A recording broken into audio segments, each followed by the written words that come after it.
আসসালামু আলাইকুম। আজকে আমরা ফুড সেক্টরের টপ 5 বা 5টা স্টক নিয়ে আমরা একটু আপডেট দেব, যেগুলোর প্রত্যেকটা ইন্ডিভিজুয়াল বা স্পেসিফিক অ্যানালাইসিস এই চ্যানেলে দেওয়া হয়েছিল। প্রথমে যে শেয়ারটা নিয়ে আমরা কথা বলতে চাচ্ছি সেটা অলিম্পিক ইন্ডাস্ট্রিজ। এটা একটা ফুড কোম্পানি, ফুড সেক্টরের। তো এইটা আমরা ডে ক্যান্ডেলে আমাদের প্রথম যে অ্যানালাইসিসটা দেওয়া হয়েছিল সেটা বলা হয়েছিল যে হয়তো 143 টাকা এই লেভেলটা আমরা 40%, 100 টাকা যদি বরাদ্দ থাকে 40% আমরা এখানে ইনভলভ করব। অ্যান্ড দেন যদি কখনো 121 বা 22 টাকা 23 টাকা পাই, বাকি 30%। তো আমাদের হয়তো প্রথম পজিশনটা অ্যাক্টিভেট হয়ে গেছে এবং এটা আমরা প্রফিট টেক করতে চাচ্ছি 159-60 টাকায়। আমরা পার্সিয়ালি কিছু প্রফিট টেক করবো 159-60 টাকায়। আমরা দেখা এই লেভেলটায় আমরা হয়তো আমাদের 40%-এর ইনভেস্টের কারণে যদি 100টা শেয়ার এখানে আমরা যদি নিতে পারি, সেক্ষেত্রে এখানে আমরা 40% শেয়ার আমরা এখানে প্রফিট টেক করবো এবং বাকি 40% শেয়ার টেকিট করবো 175 টাকার দিকে। এবং প্রায় যদি ফল করে তাহলে এখানে আমাদের আরও 30% আমরা যেটা ইনভলভ করার চেষ্টা করবো, বাকি 30% আমরা রেখে দিব। এটা ছিল অলিম্পিকের একটা কুইক আপডেট। দেন আমরা যে শেয়ারটা নিয়ে কথা বলতে চাচ্ছি সেটা ফাইন ফুডের একটা স্পেসিফিক অ্যানালাইসিস দেওয়া হয়েছিল। এখন ফাইন ফুড ইপিএস পজিটিভ দেখাচ্ছে, সেজন্য প্রাইস গত 22 সাল থেকে 25 অলমোস্ট 3-3.5 বছর ধরে একটা আপ ট্রেন আছে। তো শুধু যদি টেকনিক্যালটা দেখি, এখন প্রাইস যদি আরও বেশি ইপিএ যদি গ্রোথ আসে তাহলে আমাদের এই যে হায়ার হাই এই লেভেলটাকে ফাইন ফুডকে ব্রেকআউট করতে হবে। ব্রেকআউট করে উপরে এখানে এখানে সরি এখানে রিটেস্ট করতে হবে। রিটেস্ট করে দেন উপরে ওঠার চেষ্টা করতে হবে। আর আদারওয়াইজ যদি আমরা এখান থেকে প্রাইস একটা শার্প কারেকশন পাই এবং 230 এই জায়গায় যদি ডাইনামিক সাপোর্ট আছে অ্যাট এ টাইম, কিন্তু যদি বুলিশ ক্যান্ডেল পাই এখানে, দেন সেক্ষেত্রে আমরা ফাইন ফুডটা দেখতে পারি। আমাদেরকে ফাইন ফুডটা অবজারভেশনে রাখতে হবে। তারপর যে শেয়ারটার কথা বলতে চাচ্ছি সেটা হলো ব্যাট বিসিতে আমাদের প্রথম একটি এন্ট্রিটা পজিশনটার কথা বলা হয়েছিল 250 টাকার দিকে। তো মার্কেট এখন 247 টাকা। তো আমাদের প্রথম পজিশনটা অ্যাক্টিভেট হয়ে গেছে। এখন দেন ওই মোমেন্টে বলা হয়েছিল যদি 147 বা 45 টাকা থেকে ব্রেকআউট করে তাহলে আমাদের সেকেন্ড পজিশন দেখতে হবে। এখানে একটা সেকেন্ড আমরা এখন ব্যাট মেসিটা অ্যাডজাস্টেড চার্টে দেখতেছি, এই জন্য চারটে এভাবে দেখাচ্ছে। তো ব্যাট বেসিসটা সেকেন্ড পজিশন আমরা 225 থেকে 215 এই জায়গায় আমরা যাতে সেকেন্ড পজিশন রাখতে পারি। অ্যান্ড দেন যদি কোনো কারণে ব্যাট বেসি যদি এই 225-30 ব্রেকআউট করে তাহলে আমরা নেক্সট চ্যানেলের যে লোয়ার লো সেইটা যতক্ষণ পর্যন্ত এই গ্যাপটা ফিল আপ 150, জানি না 150 আদৌ সম্ভব কিনা, তারপরে ধরে রাখতে হবে আমাদের। যদি 220-25 এই লেভেলটা যদি ব্রেকআউট করে বা ফল হয় তাহলে আমাদের এইটাও মাথায় রাখতে হবে ব্যাট বেশি। আর ব্যাট বেশির জন্য এখন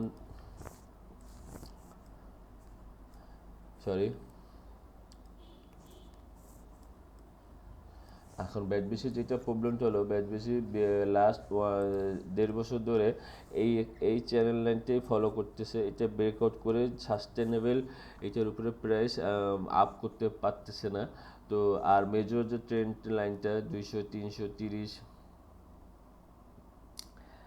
এইগুলোও সে এখন ব্রেকআউট করতে পারে, মানে এই যে আপার রেজিস্ট্যান্সটা এটাও ব্রেকআউট করতে পারছে না। তো আমাদের ব্যাট বেশিকে ওয়েট করা উচিত বা অল্প অল্প করে পজিশন নিয়ে।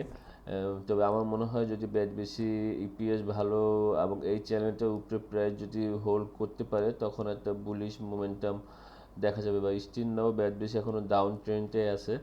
আর শর্ট টার্মে আর রেজিস্টার হলো এখন 270 থেকে 75 বা 270-75 যদি ব্রেকআউট করতে পারে তাহলে তারপরে নিয়ারেস্ট রেজিস্ট্যান্স আমরা পাবো 300 টাকার দিকে। তো এটা হলো শর্ট টাইমের জন্য ব্যাট বেশির আপডেট। দেন যে শেয়ারটার কথা বলতে চাচ্ছি সেটা হলো আরডি ফুডের প্রাইস ফল হওয়ার 5টা কারণ দেখানো হয়েছিল স্পেসিফিক ওই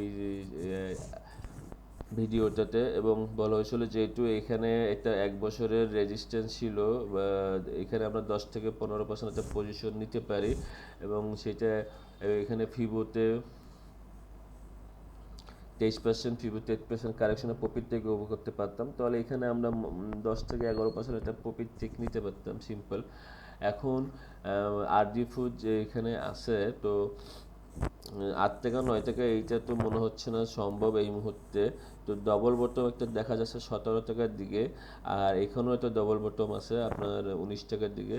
তো এই 17 এবং 19 এই লেভেলটা আমরা কিছু পজিশন নিতে পারি, অথবা হ্যাঁ আমরা 17 টাকায় এটা যেহেতু একটা ডাইনামিক রেজিস্ট্যান্সের সাপোর্ট একটা আছে এখানে, তো এইখানে আমরা একটা পজিশন নিতে পারি 19 টাকার এই লেভেলটা, বা 18.60 টাকা 60 এই জায়গায় আমরা 30% 25% নিলাম ফর একশোর, অ্যান্ড দেন এইটা যদি বাউন্স করে এখান থেকে প্রাইসটা, তখন আবার ক্যান্ডেলের উপরে ডিপেন্ড করব। আর ডবল বটম যদি এটা ক্রিয়েট হয় সে 16 টাকা 16.5 টাকার দিকে, তখন হয়তো আমরা আরও 10% পজিশন নিতে পারি। তো আপাতত আরডি ফুটের জন্য এইটুকুই থাক, এবং এই ট্রেন লাইনটা আর এই ট্রেন লাইনটার এই রিজনে আমরা আরডি ফুটে প্রফিট টেক করার চেষ্টা করব। তারপর যে সেটা নিয়ে কথা বলতে চাচ্ছি সেটা হলো এফএস ফুটে উইকলি ক্যান্ডেলে আমরা অ্যানালিসিস ছিলাম। তো উইকলি ক্যান্ডেলে যখন আমরা অ্যানালিসিস ছিলাম তখন সেই 200 ইএমআইটা রিটেট করছিল। তো আমরা তখন বলছিলাম যে ডবল বটম যদি ক্রিয়েট করে 168 টাকা, সেক্ষেত্রে আমরা প্রথম পজিশনটা নিব, এবং অ্যাট এ টাইম এটা হলো সেই আগের ডাইনামিক রেজিস্ট্যান্সের একটা টাচ করবে। তো প্রাইস আসেনি, তো আমরা এখনও পজিশন নিতে পারিনি। তো আরডি ফুট দেখা যাক। আর এটা যদি এখন 200 ইএমআই ব্রেক করে যদি রিটেস্ট করে, দেন সেক্ষেত্রে চার্টে যদি এরকম যদি কোনো ভিজিবল দেখা যায়, তখন হয়তো একটা আপডেট দিয়ে আপনাদের জানানোর চেষ্টা করব। সবাইকে ধন্যবাদ। শেয়ার বাজার ঝুঁকিপূর্ণ, ডিসিশন আপনারা আপনাদের অ্যানালিসিস হিসেবে নেবেন। সবাই ভালো থাকবেন।